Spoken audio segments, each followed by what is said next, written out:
नमस्कार दर्शक बंधु मु शिव प्रसाद टेच इन ओडिया चैनल को आपण को स्वागत। कौन रही आज पाणीपाग खबर आसतु से विषय जानिबा।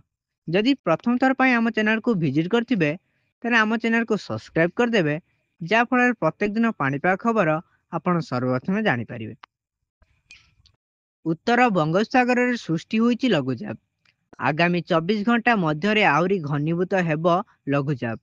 लघुचाप प्रभाव में आज राज्य में प्रबल वर्षा नहीं पूर्वानुमान करिछि पाणीपाग विभाग। आज केउझर मयूरभंज कोरापुट और मालकानगिरी जिले में प्रबल अति प्रबल वर्षा नहीं ऑरेंज वार्निंग जारी करा जायछि।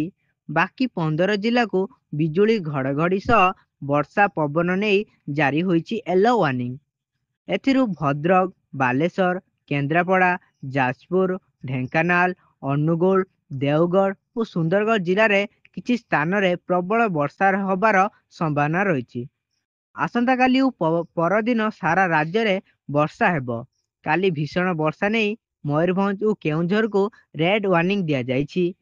8टी जिला को ऑरेंज और बाकी 20 जिला को येलो वार्निंग दिया जायछि आंचलिक पाणीपाग विभाग। लघुचाप प्रभाव में 27 तारिख जाए राज्य में वर्षा लगी रहिब। एही समय रे अशांत रहिब समुद्र। एथिपाई आज 27 जाए मत्स्यजीवी मानू समुद्र जीवाकू बारण करा जायछि।